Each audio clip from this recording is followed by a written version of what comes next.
Bharatiya Janata party की तरफ से पश्चिम बंगाल में कारपेट बॉम्बिंग का काम शुरू हो चुका है।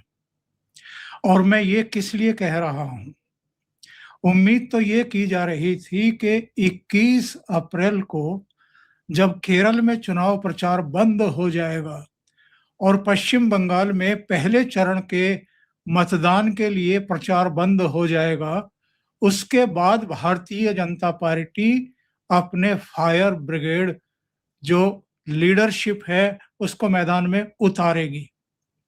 लेकिन इससे पहले ही ये काम शुरू हो चुका है। अभी 2-3 दिन पहले असम के मुख्यमंत्री हिमंता बिस्वा शर्मा ललकार कर गए थे कि ये कौन है कबीर, हुमायूं कबीर को कौन है ये, और इसके बाप की जमीन है क्या जहां पर ये बाबरी बनाने की बात कर रहा है। और उन्होंने सीधी चेतावनी दी थी कि जरा हमारी सरकार आने दीजिए, उसके बाद इन सब का इंतजाम कर दिया जाएगा। जो रही सही कसर थी वो आसनसोल, वीरभूमि और एक और जगह, 3 जगह सभाएं करके उत्तर प्रदेश के दूसरे फायर ब्रांड नेता योगी आदित्यनाथ ने पूरी कर दी है। और योगी जी ने क्या कहा है, वो तो एक तरीके से लंका में अग्नि प्रज्वलित करके लौटे हैं। उन्होंने कहा कि टीएमसी के गुंडे क्या कह रहे हैं, डरिए मत। कोई माफिया क्या कहता है, भयभीत मत होइए। कोई मौलाना क्या बक रहा है, चिंता करने की जरूरत ही नहीं है। आने दीजिए भारतीय जनता पार्टी की सरकार, सभी आपकी चाटुकारिता करते दिखाई देंगे, बंगाल की सड़कों पर झाड़ू लगाते हुए दिखाई देंगे। उन्होंने कहा कि यूपी में सड़क पर कोई नमाज नहीं पढ़ सकता, पर्व त्योहार शांति से मनाए जाते हैं, गुंडागर्दी नहीं है, बहन बेटियां सुरक्षित हैं। इसकी गारंटी भाजपा और डबल इंजन की सरकार ही दे सकती है। और योगी ने क्या कहा, ये जरा ध्यान से सुनिए। उन्होंने कहा कि जैसे ममता दीदी को राम से, दुर्गा पूजा से चिढ़ है, ऐसे ही यूपी में भी चिढ़ होती थी। जब डबल इंजन की सरकार आई तो अयोध्या में मंदिर बनकर खड़ा हो गया। क्या कांग्रेस और सपा रोक पाई? क्या टीएमसी रोक पाई? इसकी गारंटी सिर्फ मोदी जी हैं।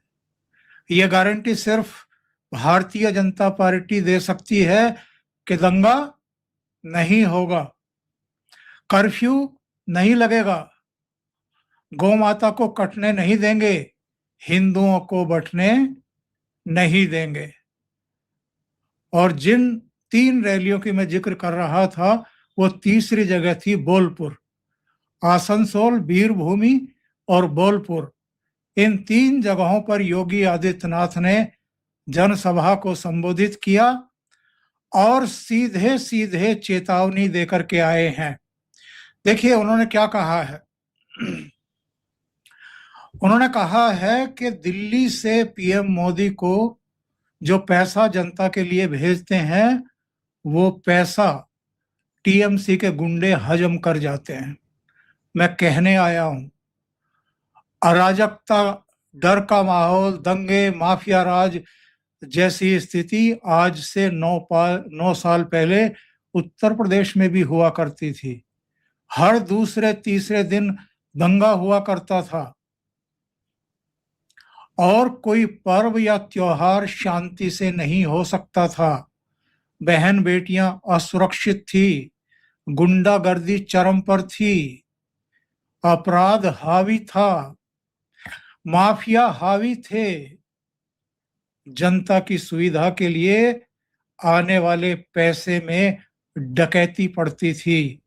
इसका उपचार एक है, भारतीय जनता पार्टी की डबल इंजन की सरकार। उन्होंने ये भी कहा कि आज जब उत्तर प्रदेश में माफिया की हड्डी और पसली को बुलडोजर ठीक करता है, उसकी संपत्ति को अपने कब्जे में करके सरकार गरीबों के लिए घर बना देती है, तो माफिया राज खत्म हो जाता है। आज पूरी यूपी में न कर्फ्यू है, न दंगा है, सब चंगा है। और योगी यही नहीं रुके, उन्होंने कहा कि पहले राम जन्मभूमि के लिए आंदोलन करना पड़ता था, राम भक्तों पर गोलियां चलती थी। मुझे अभी एक कार सेवक मिला, वो कह रहा था कि मुझ पर 1990 में टीएमसी की सहयोगी पार्टी सपा ने गोली चलवाई थी।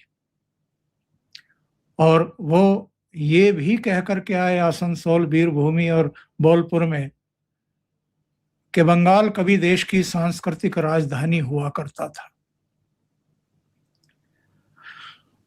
पहले कांग्रेस और फिर वामपंथियों और 15 साल से टीएमसी ने पहचान का संकट खड़ा कर दिया है।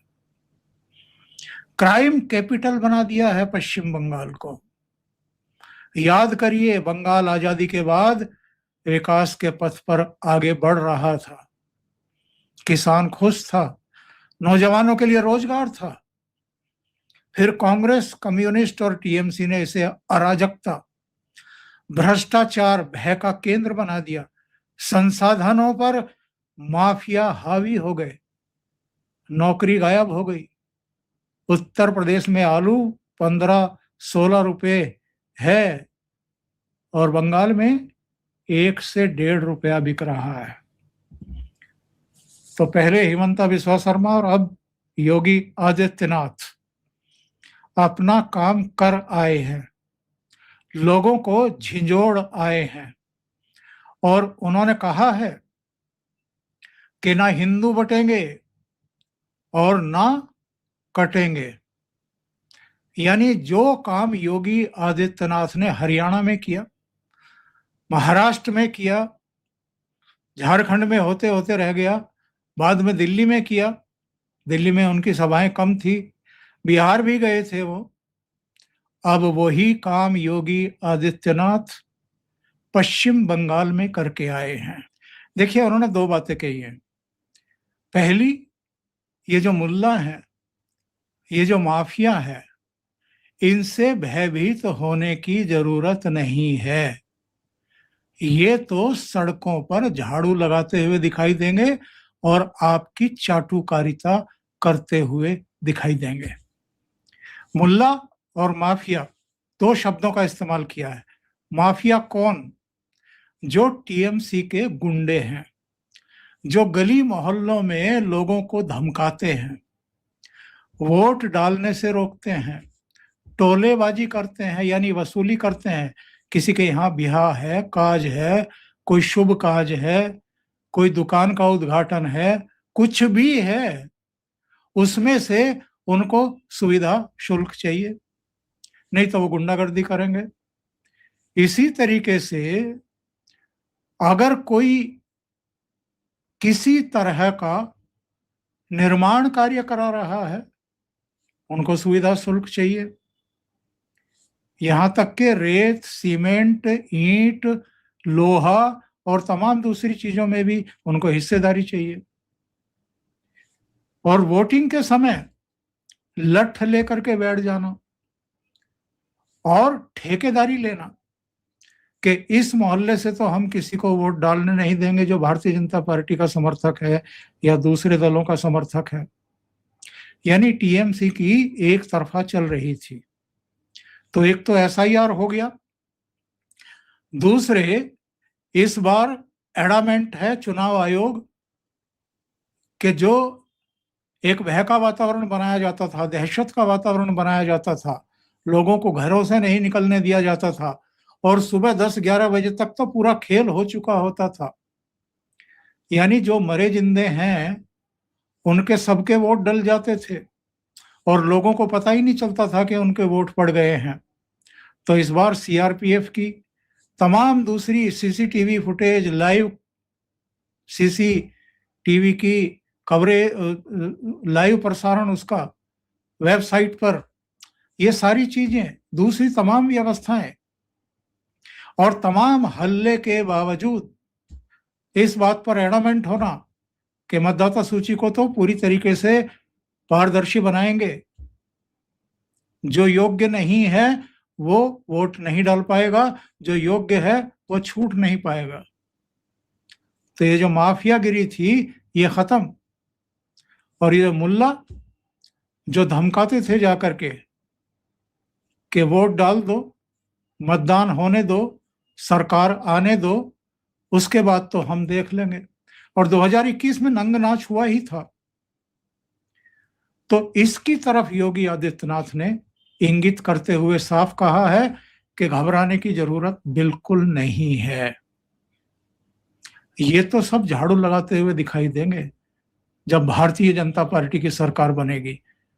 तो एक बड़ा काम कर गए और उत्तर प्रदेश में जो मूलभूत बदलाव हुआ है उसके बारे में बता गए बंगाल की जनता को कि वहां किस तरह का वातावरण था 2017 से पहले, और इन 9 सालों में उत्तर प्रदेश किस तरीके से बदला है। वैसा ही बदलाव पश्चिम बंगाल में देखने को मिलेगा अगर डबल इंजन की सरकार इस बार यहां बन जाती है। अभी के लिए इतना ही। बहुत बहुत धन्यवाद। अगर आपको ये चैनल और इसके कंटेंट पसंद आ रहे हैं तो लाइक करें, कमेंट करें, वीडियो को शेयर भी करें। अभी तक अगर आपने ये चैनल सब्सक्राइब नहीं किया है तो सब्सक्राइब कर लें, साथ में लगे बेल आइकॉन को दबा जाएं ताकि आगे आने वाले वीडियो की घंटी जरूर आपके फोन पर बज जाए। बहुत बहुत धन्यवाद। नमस्कार।